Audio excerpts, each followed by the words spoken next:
all about shipping in limited quantities. Let's start with the fundamental question: what does shipping in limited quantities mean? Shipping in limited quantities means taking advantage of certain exemptions that simplify the handling and shipping of dangerous goods. Shipping in limited quantities does not mean that you are exempt from complying with regulations, but that you only apply certain well-defined provisions and requirements. When is limited quantity shipping applicable? According to the regulations for the shipment of dangerous goods, for most UN numbers, it is possible to ship in limited quantities. It should be made clear that the term limited quantities is not a subjective term associated with "I have to ship small quantities," but refers to precise quantities defined by the regulations. It should be noted that shipment in limited quantities is only applicable to shrink-wrap trays and combination packaging. Shipment of single packaging is not allowed. To define the feasibility of shipping in limited quantities, one must start by identifying the goods to be shipped using the 16-section MSDS. Transport information can be found in Section 14. In case of dangerous goods for transport purposes, here you can find the UN number, the name of the goods, the hazard class, and the packing group. Once the transport information has been identified, the correct regulation must be consulted, which varies according to the transport modality chosen and is associated with a specific LQ transport mark. Let's start by analyzing transport in limited quantities according to ADR, RID, ADN, and IMDG, where the requirements regarding packaging and labeling are the same. Let's use a specific case by taking UN 1170, packing group second, and assume an ADR road shipment in limited quantities.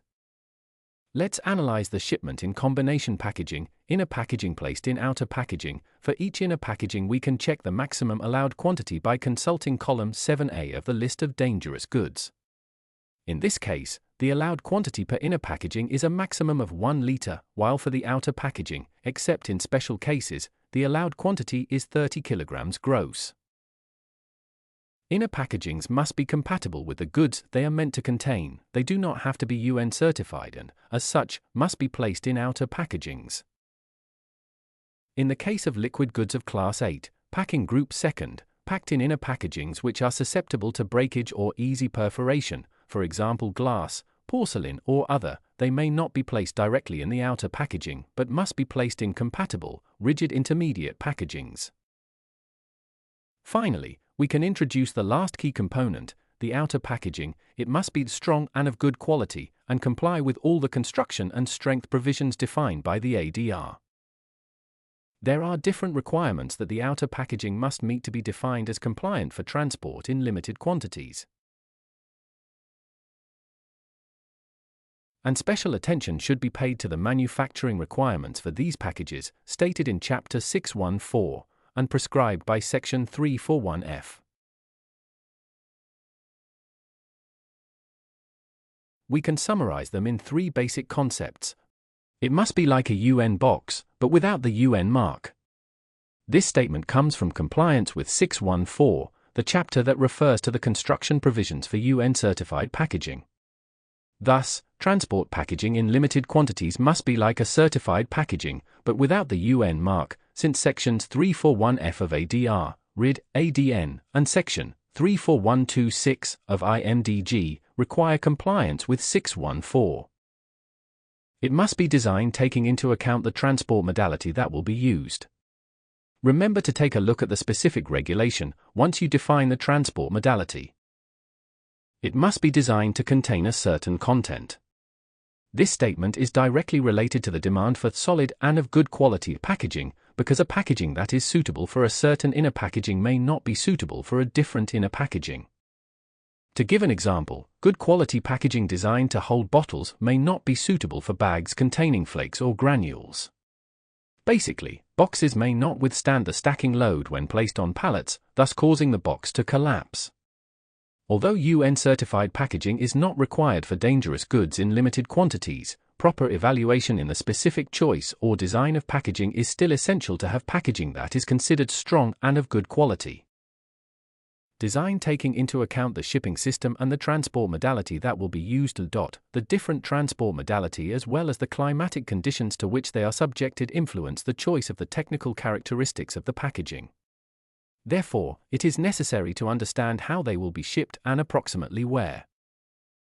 With the right information, it is possible to identify a safety coefficient that can be used to determine the minimum technical characteristics that a package must have in order to arrive at its destination intact and guarantee adequate protection of the goods.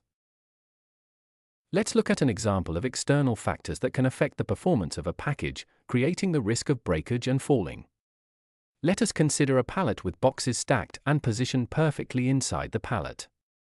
Assume now that the boxes are larger than the pallet and protrude 25 mm. This would reduce the performance of the boxes by up to 25%. Let us take a second example, again starting with a pallet with boxes stacked correctly, and change the stacking system from column stack to interlock. This change reduces packaging performance by up to 40%. Let us now imagine that the boxes protrude 25 mm beyond the pallet. This would further reduce packaging performance by up to 6%. It is clear that the choice of suitable packaging cannot be made without the correct expertise and information. Remember that the use of correct packaging has two fundamental tasks: safety accordingly to regulations and the ability to get your products to their destination intact. Who defines and is responsible for the compliance of packaging? The responsible corporate function, or the DGSA, must check a number of points that are essential for the study of compliant packaging. With this information, the business function and the manufacturer define what characteristics the packaging must have and the choice of type of fiberboard to be used in order to meet the regulations for transport in limited quantities. The manufacturer of the outer packaging will have to issue documentation of the suitability of the packaging to Chapter 614, an important document that protects the company that purchases and uses the packaging. It will also have to maintain a traceability for at least 5 years to be shown to the competent authority if necessary, along with the system for defining the technical characteristics of the packaging. How do you conclude the packaging part for limited quantities ADR, RID, ADN, and IMDG? Marking is the last step in preparing the package. In fact, the LQ mark must be affixed to it with dimensions of 100 by 100 mm and, in the case of liquids and except in special cases, there must also be orientation arrows on opposite sides of the package. The LQ mark must have a black top, bottom and border. The border must be 2 mm thick. The central area must be white or an appropriately contrasting color. If the dimensions of the package do not allow the 100 by 100 mm mark to be affixed, it may be reduced to 50 by 50 mm, and the line thickness to 1 mm. Rotation of the mark is not allowed. To conclude the shipment, all that remains is to prepare the correct documentation. For ADR, RID, and ADN transport, the transport document is not required, but it is sufficient to report the total gross mass of the goods to the carrier. This is different for IMDG transport, where the multimodal dangerous goods form and the MSDS are required. To examine this mode, let us take an example with the UN number, UN 1266, perfumery products, belonging to the packaging group 2. Let us now analyze limited quantities transport by air according to the IATA regulations. Let's analyze shipment in combination packaging, meaning inner packaging, placed in outer packaging.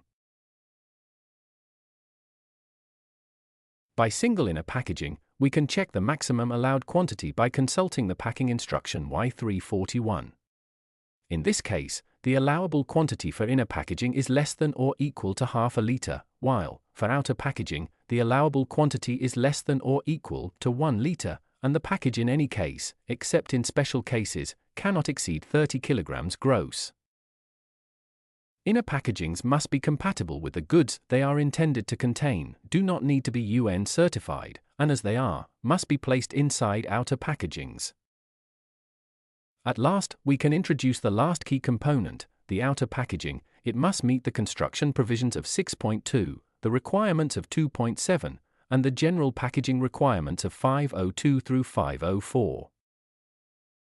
The package ready for shipment, with that precise configuration, must exceed a stacking test at 3 meters for 24 hours, dropping test at 1-2 meters. Any new configuration used for shipping must first be tested and certified. If, for example, you test with 3 perfumes of 100 ml and 1 perfume of 50 ml, with a precise design, but for shipment, you insert 3 perfumes of 100 ml and 1 perfume of 50 ml with a different design from the one previously tested, the package is non-compliant because the new configuration has not been tested. The tests must be documented and filed so that they can be shown in case of requests by the authorities. If the package is shipped to a distributor in the United States and the distributor returns it to the domestic market, the package must also comply with the provisions of the 49 CFR. For shipments with origin or destination Brazil, a document certifying that the required tests have been performed and that the package complies with Chapter 2.7 must be provided. State Variation BRG 06. How do you conclude the packaging part for IATA limited quantities?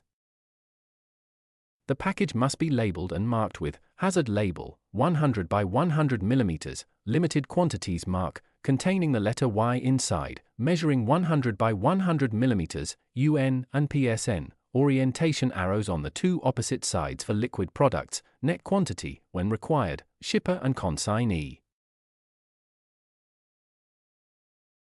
Hazard label, limited quantities mark, UN, PSN, shipper and consignee, must be on the package and, with exceptions, all on the same side. The net quantity, when required, must be placed next to the UN number and PSN. The UN number must be affixed to the package with the following minimum dimensions. Package with capacity or mass less than or equal to 5 liters or kilograms, minimum height of appropriate size. Recommended 6 mm. Package with capacity or mass more than 5 and less than or equal to 30 liters or kilograms. Minimum height, 6 mm, recommended 8 mm. The LQ mark must have a black top, bottom and border. The thickness of the border shall not be less than 2 mm. The central area shall be white or an appropriately contrasting color. The Y symbol must be in the center of the mark and must be clearly visible. If the dimensions of the package do not allow for the 100 by 100 mm mark, this can be reduced to 50 by 50 mm and the line thickness to 1 mm. Rotation of the label is not permitted. Hazard labels, if the size of the package so requires, may be rotated, but not reduced. A shipper's declaration is required for IATA shipments. The parties involved must have received specific training and hold a certificate recognized by the competent authority. Do you still have any doubts? Contact us.